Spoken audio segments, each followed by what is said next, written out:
नमस्कार बच्चों, स्वागत है आपका आज की इस क्लास में।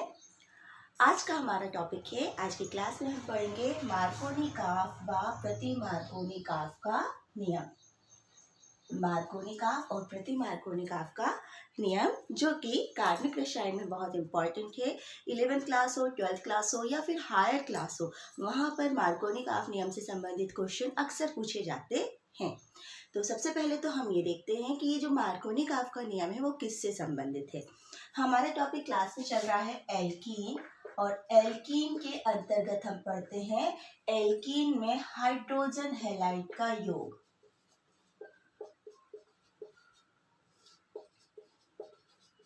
हाइड्रोजन हैलाइड का योग, ठीक है। जो क्वेश्चन हम बनाएंगे वो तो हमारे पास क्वेश्चन है ही कि मार्कोनिकॉफ का नियम क्या है, प्रति मार्कोनिकॉफ का नियम क्या है, समझाइए। लेकिन ये जो टॉपिक है वो कहाँ हम पढ़ते हैं, तो हमारा टॉपिक किसमें, एल्कीन में। एल्कीन में, और एल्कीन की जब हम योग अभिक्रिया पढ़ते हैं तो वहां पर हम लेते हैं हाइड्रोजन हैलाइड, ठीक है। तो थोड़ा सा इसकी भूमिका हम देख लें कि ये कहाँ से आया, मार्कोनिकॉफ का नियम आया कहाँ से। तो यहाँ पर जब हम एल्कीन में हाइड्रोजन हैलाइड का योग देखते हैं तो कुछ रिएक्शन हम देखें। जैसे यहाँ पर मैं ले रही हूँ एथीन, CH2CH2 एथीन है। इस पर यदि मैं HX का योग करती हूँ, HX हाइड्रोजन हैलाइड, इसका यदि हम योग करते हैं तो योग होगा means carbon carbon double bond टूटेगा, और टूटने पर एक कार्बन पे हाइड्रोजन और दूसरे कार्बन पे हेलोजन जुड़ जाएगा, ठीक। ये हुई एक रिएक्शन। अब यहाँ पर सपोज यहाँ पर मैंने जो एल्कीन लिया, यहाँ पर ये 1 और ये 2, या इसको 1 और इसको मैंने 2 कहा।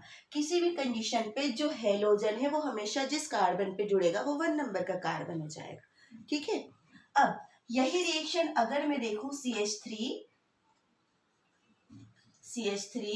CH2 डबल बॉन्ड CH2CH, ठीक है, CH3CH डबल बॉन्ड CH2, जिसको हम क्या बोल रहे हैं, प्रोपीन।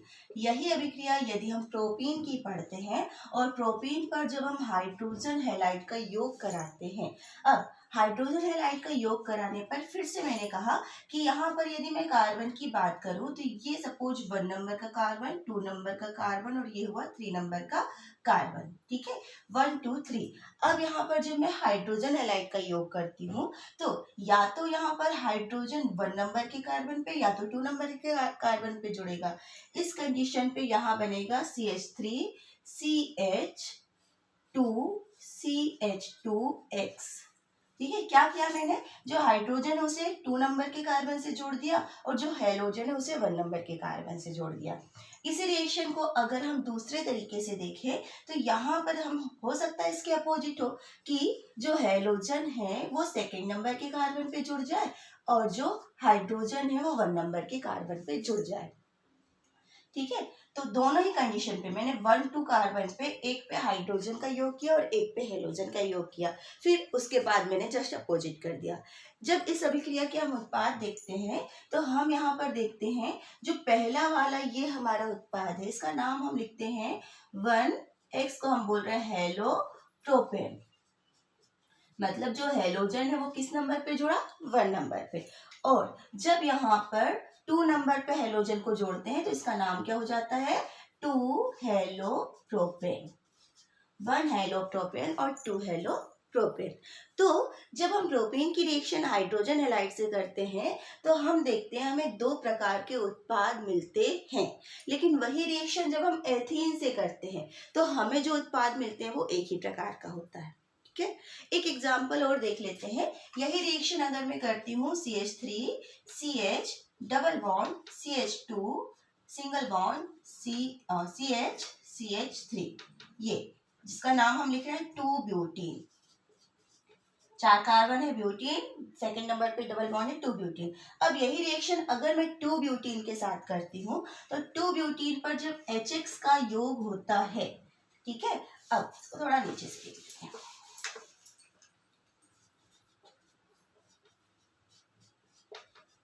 यहाँ अब इस पर जब हम HX का योग करते हैं तो इस रिएक्शन में भी हम कार्बन काउंट करें 1 2 3 4, ये 4 कार्बन। योग कहाँ होने वाला है, द्विबंध पर, मतलब 2 और 3 पर। अब यहाँ पर भी वही कंडीशन हम रखें कि जो हैलोजन या तो 2 नंबर के कार्बन पे जुड़ेगा या तो 3 नंबर के कार्बन पे जुड़ेगा। इस कंडीशन पे हमें जो उत्पाद मिलेंगे वो किस प्रकार से हो सकते हैं, देखते हैं।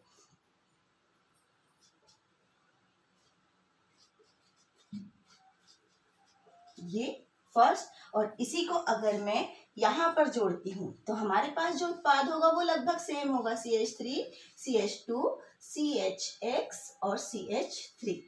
मतलब दोनों ही कंडीशन पे यदि हम यौगिक का नाम देखें तो हमको क्या मिल रहा है, 2 हेलो ब्यूटेन। 2 हेलो ब्यूटेन, दोनों सेम है, 1 2, या काउंटिंग यहाँ से होगी 1 2, ठीक है। तो इस रिएक्शन में अगर हम देखें तो यदि मैं एथीन पर HX का योग करती हूँ तो एक प्रकार का उत्पाद मिलता है, यदि मैं 2 ब्यूटीन पर HX का योग करती हूँ तो एक ही प्रकार का उत्पाद मिलता है। लेकिन वही हम प्रोपीन पर जब हाइड्रोजन हैलाइड का योग करते हैं तो हमें दो अलग अलग उत्पाद मिलते हैं, 1 हेलो प्रोपेन और 2 हेलो प्रोपेन, ठीक है। तो ये जो 1 हेलो प्रोपेन और 2 हेलो प्रोपेन हमें मिलते हैं, इनमें से किसी एक की मात्रा ज्यादा हो सकती है और किसी एक की मात्रा कम हो सकती है। तो यहाँ पर जो मार्कोनिकॉफ वैज्ञानिक थे, उन्होंने जब योग अभिक्रियाओं का अध्ययन किया और ये जब समस्या आई तो इस अभिक्रिया पर उन्होंने अध्ययन करने के पश्चात बताया कि इस अभिक्रिया में जो 2 हेलो प्रोपेन है ये मुख्य उत्पाद होता है। मतलब मुख्य रूप से क्या बनता है, 2 हेलो प्रोपेन बनता है। और क्यों बनता है, इसके लिए उन्होंने मार्कोनिकॉफ का एक नियम दिया, जिसके तहत उन्होंने कहा कि यहाँ पर 2 हेलो प्रोपेन मुख्य उत्पाद होगा, ठीक है। तो अब आपको ये क्लियर कि मार्कोनिकॉफ नियम आया कहाँ से, है ना। तो जब हम एल्कीन की योग अभिक्रियाएं पढ़ते हैं, स्पेशली हाइड्रोजन का योग जब हाइड्रोजन हैलाइड के योग की बात करते हैं, तो वहां पर ये हमको जो समस्याएं सामने आई, उस समस्याओं के समाधान के लिए मार्कोनिकॉफ ने एक नियम प्रस्तुत किया, ठीक है। अब जो मार्कोनिकॉफ का नियम था वो आप नोट करेंगे। उस नियम में सबसे पहले की जो लाइन है उसको पहले हम क्लियर कर लें, ठीक है। मार्कोनिकॉफ ने जो नियम दिया, उस नियम को उन्होंने असम्मित एल्कीन के लिए दिया, असम्मित एल्कीन। अब थोड़ा सा यहाँ फिर से हम देखें असम्मित एल्कीन। यहाँ पर ये जो मैंने एग्जाम्पल लिखे हैं, इन एग्जाम्पल को अगर आप ध्यान से देखो तो यहीं पर हमारा एग्जाम्पल मिल जाएगा कि इनमें से असम्मित एल्कीन कौन सा होगा, ठीक है। तो देखिए ये जो एथीन है, इस एथीन में यदि हम देखें CH2, इसको अगर हम दो भागों में डिवाइड करें तो यहाँ भी CH2 है, यहाँ पर भी CH2 है। तो ऐसा एल्कीन जिसमें द्विबंध के दोनों ओर के जो कार्बन हैं वो समान होते हैं, वो कहलाता है सम्मित एल्कीन, वो कहलाता है सम्मित एल्कीन। लेकिन ऐसा एल्कीन जिसमें कार्बन से जो द्विबंध है, मतलब कार्बन कार्बन के बीच में जो द्विबंध है, द्विबंध से जुड़े हुए दोनों कार्बन यदि असमान होते हैं तो उसे हम कहते हैं असम्मित एल्कीन, उसे हम क्या कहते हैं, असम्मित एल्कीन। तो ये हमारा ये जो अंतर है वो इसलिए हमने क्लियर कर दिया कि जो मार्कोनिकॉफ का नियम है वो असम्मित एल्कीन के लिए है, क्योंकि सम्मित एल्कीन में ये समस्या आई ही नहीं, है ना। जैसे हमने ये लिया था एक एग्जांपल 2 ब्यूटीन, ये भी कैसा है, सम्मित एल्कीन है, सम्मित है। क्यों है, देखिए ये वाला कार्बन कार्बन द्विबंध है, इसको अगर हम दो भागों में डिवाइड करते हैं तो CH मतलब द्विबंध से जुड़े हुए दोनों कार्बन कैसे हैं, एक समान है। तो सम्मित एल्कीन में ये समस्या तो आई नहीं थी। तो जो मार्कोनिकॉफ है उन्होंने असम्मित एल्कीन की बात की है। और असम्मित एल्कीन क्या है, ये आप बिल्कुल ध्यान दें कि ऐसा एल्कीन जिसमें कार्बन से जुड़े हुए जो कार्बन द्विबंध है, द्विबंध से जुड़े हुए जो दोनों कार्बन है यदि वो असमान होते हैं तो कौन सा एल्कीन कहलाता है, असम्मित एल्कीन। और जो मार्कोनिकॉफ नियम है वो असम्मित एल्कीन के लिए दिया गया, ठीक है। अब हम पढ़ते हैं नियम। थोड़ा सा पहले नियम लिख लो, फिर इस नियम के शब्दों को मैं आपको क्लियर कर देती हूँ क्या है, ठीक है। मार्कोनिकॉफ का नियम, हेडिंग डाल लेंगे आप सभी, मार्कोनिकॉफ का नियम। किससे संबंधित है? क्लियर? ये एल्कीन में जब हम हाइड्रोजन हैलाइड का योग करते हैं वहां से संबंधित है। अब लिखेंगे इस नियम के बारे में। किसी असममित एल्कीन के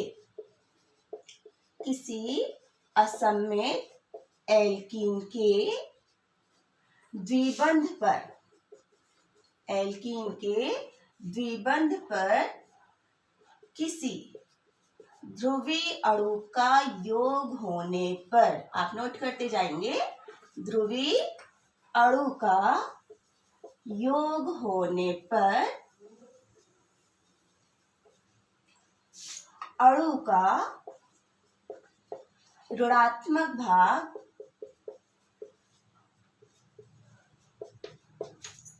द्विबंध के उस कार्बन परमाणु से जुड़ता है, उस कार्बन परमाणु से जुड़ता है जिसमें हाइड्रोजन परमाणु की संख्या न्यूनतम होती है।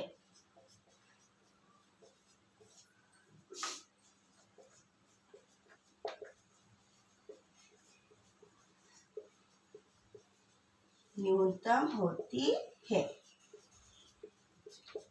नियम को नोट करें, फिर इस नियम को हम समझते हैं।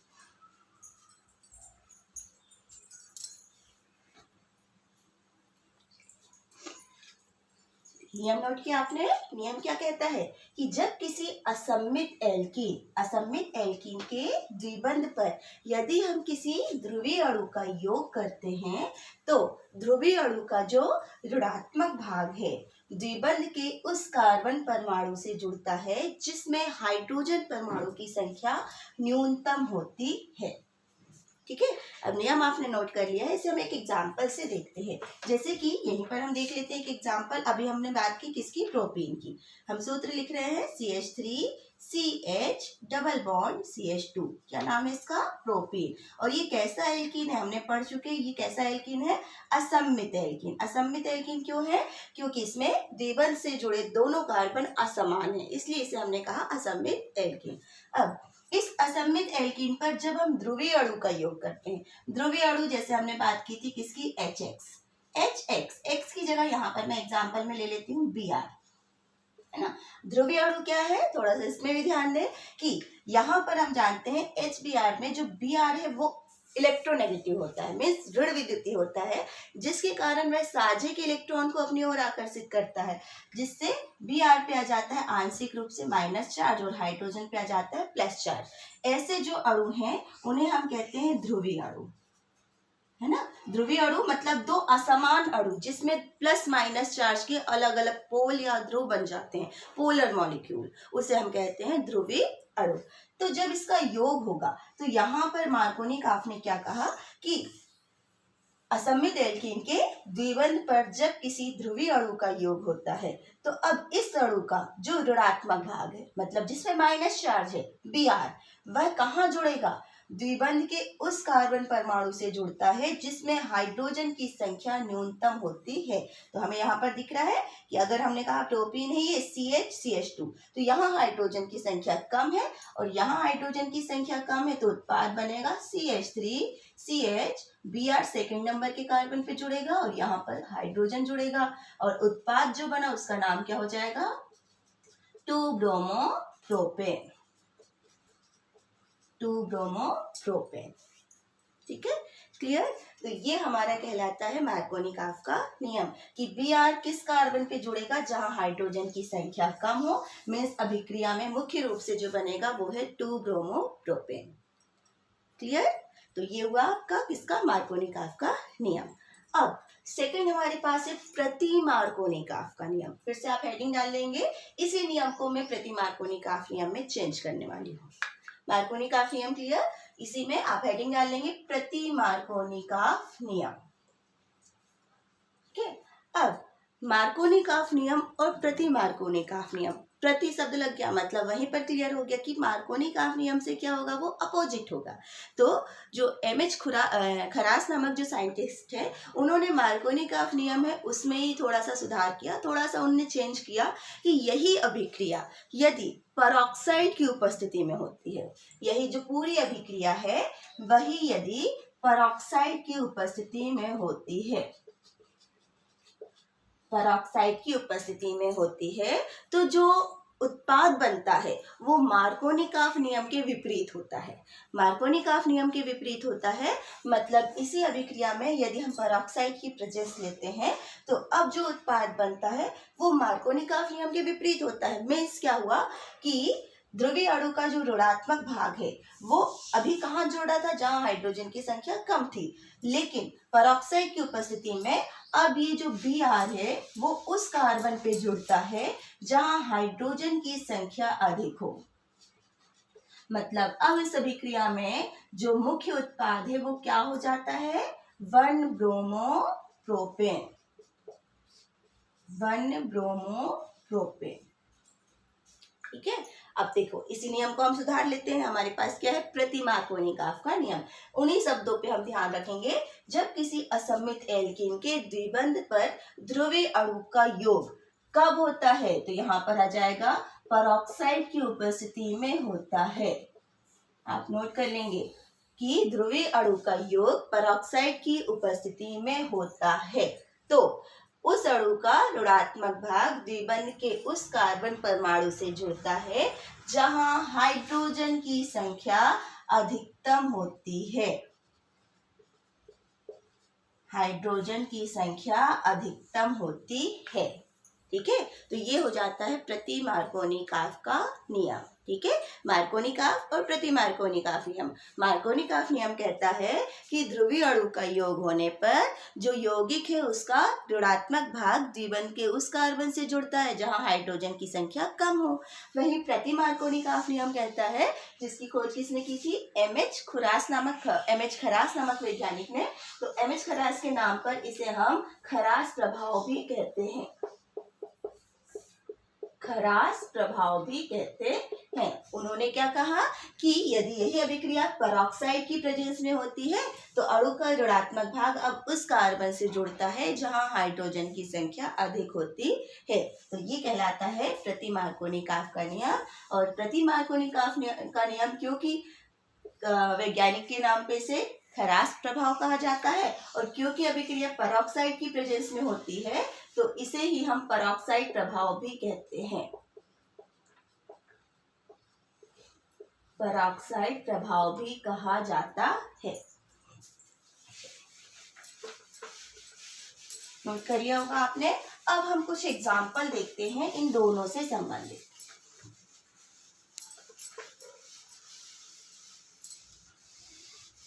ये दोनों ही नियम क्लियर हो गए होंगे आपको, मार्कोनिकॉफ नियम और प्रति मार्कोनिकॉफ नियम। अब इससे संबंधित कुछ क्वेश्चंस अक्सर पूछे जाते हैं। अभिक्रियाओं से संबंधित आप एक क्वेश्चन बना लेंगे, निम्न अभिक्रियाओं को या निम्न समीकरण को पूर्ण कीजिए।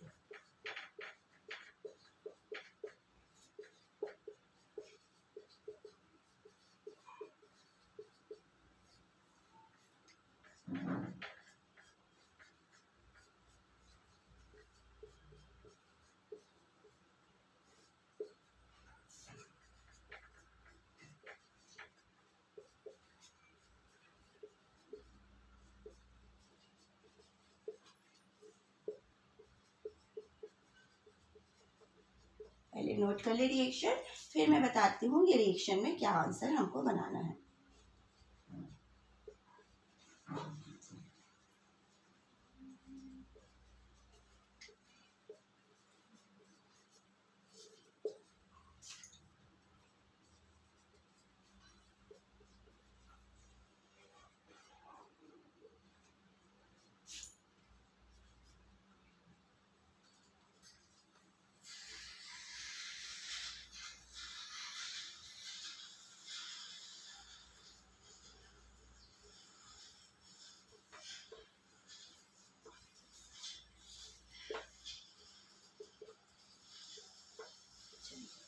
कुछ क्वेश्चंस हैं। कई बार आपकी बुक्स में ये रिएक्शन मिलते हैं, आपको सॉल्व करने पड़ते हैं कि निम्न अभिक्रिया को पूर्ण कीजिए। तो ये जो चारों रिएक्शन मैंने लिखी हुई है, इन चारों रिएक्शन में इस चीज का आप ध्यान रखेंगे कि चारों जो रिएक्शन है उस पे हम मार्कोनी-काफ नियम और प्रति मार्कोनी-काफ नियम का यूज करने वाले हैं। ठीक है, देखिए फर्स्ट रिएक्शन है, फिर से हमारे पास क्या लिखा हुआ है, ये प्रोपीन। ठीक है, यहाँ पर प्रोपीन पर हमको किसका योग करना है, HI का। HI हाइड्रोजन आयोडाइड है, जहां पर हाइड्रोजन पे होता है प्लस चार्ज और आयोडीन पे होता है माइनस चार्ज। तो यहाँ पर जब अभिक्रिया होगी तो हमने कहा मार्कोनी-काफ के नियमानुसार जो I है वो ऋणात्मक भाग है और वो कहाँ जुड़ेगा, जहां हाइड्रोजन की संख्या कम हो। तो हमारे पास जो उत्पाद होगा वो होगा CH3CHI CH3 2 आयोडोप्रोपेन। तो यहाँ पर मार्कोनी-काफ के नियमानुसार I कहाँ जुड़ेगा, जहां हाइड्रोजन की संख्या कम हो। सेकेंड रिएक्शन में फिर से देखिए हम, ये फर्स्ट सेकेंड रिएक्शन, यहाँ पर HBr का योग होना है और मैंने एरो के ऊपर क्या लिखा है, पेरोक्साइड। या पेरोक्साइड की जगह इसका एक एग्जाम्पल भी आप ध्यान रखें, C6H5CO whole twice O, benzoyl peroxide. इसका नाम है बेंजोइल पेरोक्साइड। तो ये जो बेंजोइल पेरोक्साइड है, इसकी जब अभिक्रिया होती है, इस अभिक्रिया में जब HBr का एडिशन होता है तो हमने कहा पेरोक्साइड लिखा है, पेरोक्साइड प्रभाव होगा या खरास प्रभाव होगा या प्रति मार्कोनी-काफ नियम होगा। तो उसमें क्या कहा गया कि जो Br है जिसपे नेगेटिव चार्ज है, हाइड्रोजन पे पॉजिटिव चार्ज है, तो Br उस कार्बन पे जुड़ेगा जहां हाइड्रोजन की संख्या अधिक हो। तो अधिक हो मीन्स अब अगर हमारा ये 1 नंबर का कार्बन और ये 2, एडिशन हमेशा द्विबंध पर होगा, तो जहां हाइड्रोजन 2 है यहाँ पे Br जुड़ेगा, तो उत्पाद क्या बनेगा, CH3 CH2 CH2 CH2 और यहाँ पे आएगा Br, 1 ब्रोमो ब्यूटेन, नाम लिख लेंगे, 1 ब्रोमो ब्यूटेन यहाँ पर होगा मुख्य उत्पाद। ठीक है, और ये क्या था, 1 ब्यूटेन। ठीक है, तीसरे रिएक्शन देखिए, हम जब भी योग करते हैं उस योग में हमको हमेशा द्विबंध पर योग करना है, फिर हमारा जो अणु है कितना भी जटिल क्यों ना हो। जैसे मैंने ये कुछ एग्जाम्पल बनाए हैं जो मुझे आप देखोगे थोड़े डिफिकल्ट से लग रहे हैं, है ना। अब ये जब डिफिकल्ट से है तो केवल हमको क्या देखना है कि इस पे द्विबंध कहाँ पे है, बस योग वही होना है। तो जैसे हमको इससे कुछ लेना देना नहीं कि ये क्या है ना, लेकिन हमको पता है कि कार्बन कार्बन द्विबंध पर योग होगा। ठीक है, तो ये देखिए, ये कार्बन कार्बन द्विबंध और यहाँ पर ये C और ये C, इसमें हाइड्रोजन नहीं है मतलब कम है और यहाँ पे 2 हाइड्रोजन है। योग किसका हो रहा है, अब मैंने एक नया एग्जांपल लिया है H2O। H2O में H पे होता है प्लस चार्ज, OH पे होता है माइनस चार्ज, इस प्रकार से। ये भी ध्रुवीय अणु है, ध्रुवीय अणु कोई भी हो सकता है, तो चाहे वो HBr हो, हमने हाइड्रोजन हैलाइड लिए, मैंने इसलिए एक एग्जांपल में H2O लिया है कि इसमें OH माइनस चार्ज वाला है और OH उस कार्बन से जुड़ेगा जहां हाइड्रोजन की संख्या कम हो। तो उत्पाद हम बनाएंगे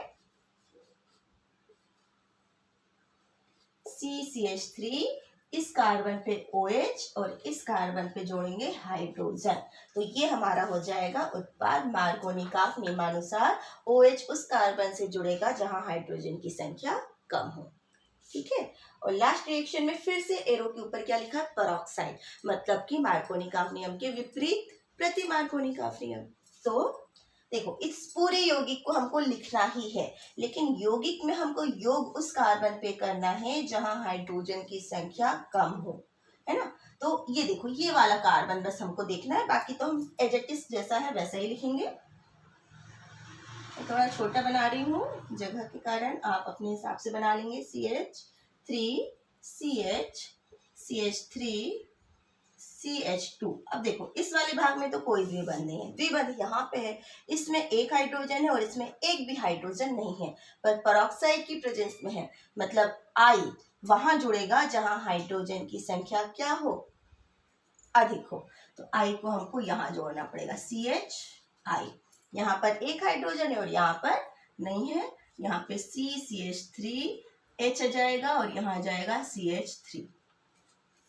ठीक है, यहाँ पर हाइड्रोजन जुड़ेगा और यहाँ पे क्या जुड़ेगा, I जुड़ेगा, क्योंकि पेरोक्साइड की प्रेजेंस में अभिक्रिया मार्कोनी-काफ नियम के विपरीत होती है। तो ये हमारा बनेगा उत्पाद। तो इस प्रकार के कुछ क्वेश्चन, निम्न समीकरण को पूर्ण कीजिए और मुख्य उत्पाद हमको इसमें लिखने पड़ते हैं, है ना, क्योंकि दोनों ही अभिक्रिया, सारी अभिक्रियाओं में दो प्रकार के उत्पाद बनते हैं। एक उत्पाद जो होता है उसमें जो हाइड्रोजन जो ऋणात्मक भाग उस कार्बन से जुड़ेगा मार्कोनिकॉफ नियम के अनुसार, जहां पर हाइड्रोजन की संख्या कम हो, और प्रति मार्कोनिकॉफ के नियम अनुसार ऋणात्मक भाग उस कार्बन से जुड़ेगा जहां हाइड्रोजन की संख्या अधिक हो। ठीक है, तो कई बार कहा जाता है कि निम्न अभिक्रियाओं के उत्पाद लिखिए और मुख्य बताइए। तो अभिक्रिया में आपको दोनों उत्पाद लिखने पड़ते हैं। जैसे फर्स्ट रिएक्शन मैंने ये लिखा ना, इस अभिक्रिया का सेकंड उत्पाद क्या होगा, CH3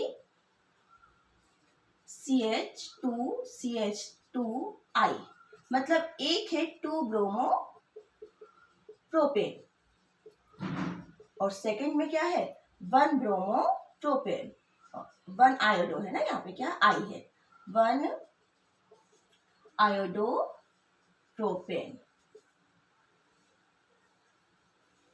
और ये है 2 आयोडो प्रोपेन। तो कई बार रिएक्शन में ऐसे भी क्वेश्चन आते हैं कि इस अभिक्रिया का उत्पाद लिखिए और इसमें से मुख्य उत्पाद बताइए और उसका कारण लिखिए।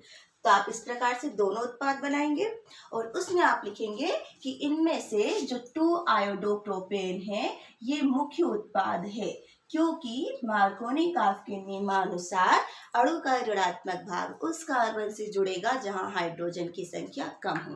तो कई बार इस प्रकार से घुमा के कुछ क्वेश्चंस भी पूछे जाते हैं, तो आपको इनको सॉल्व करते भी आना चाहिए।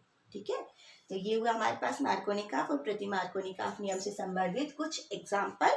ठीक है, और इसको मैं एक इजी वे में दोनों को लिखने का तरीका बता देती हूँ, पहले आप इसे नोट करिए।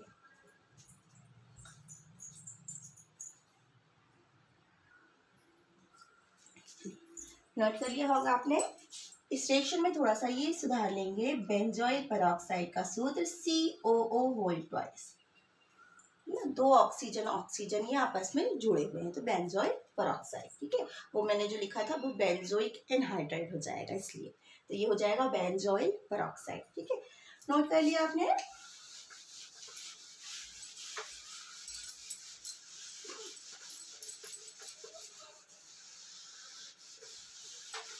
अब यही मार्कोनिकॉफ नियम, प्रति मार्कोनिकॉफ नियम जब एग्जाम में एक साथ में आता है तो उसको हम इस तरीके से भी बता सकते हैं कि हमने रिएक्शन लिखी CH3 CH double bond CH2, इस पर हमको करना है HCl का योग। ये एक एग्जाम्पल है।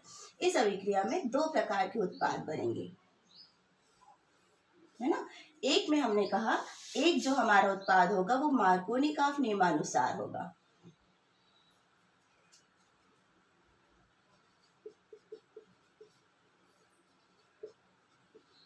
और मार्कोनिकॉफ नियमानुसार क्या बन रहा है CH3 CH Cl CH3 1 chloro propane. ठीक है, और यही अगर पेरोक्साइड की प्रेजेंस में अभिक्रिया हो रही है, पेरोक्साइड की प्रेजेंस में, तो अभिक्रिया किसके अनुसार होती है, प्रति मार्कोनिकॉफ, प्रति मार्कोनिकॉफ नियमानुसार होगी। और अब हमारा जो मुख्य उत्पाद होगा वो क्या होगा CH3 CH2 CH2 Cl, ये क्या था 2 क्लोरोप्रोपेन, ये होगा 1 क्लोरोप्रोपेन।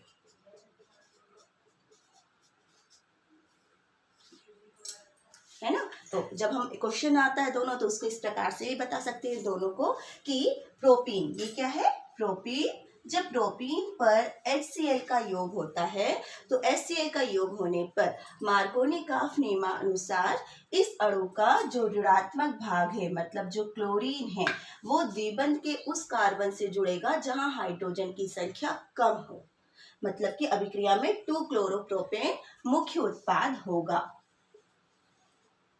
ठीक है, लेकिन यही अभिक्रिया यदि पेरोक्साइड की प्रेजेंस में होती है तो यह अभिक्रिया प्रति मार्कोनिकॉफ नियमानुसार होती है, जिसके अनुसार यौगिक का ऋणात्मक भाग उस कार्बन से जुड़ेगा जहां हाइड्रोजन की संख्या अधिक है, मतलब CH2 वाले भाग में Cl जुड़ेगा और जो 1 क्लोरोप्रोपेन है वो क्या होगा मुख्य उत्पाद।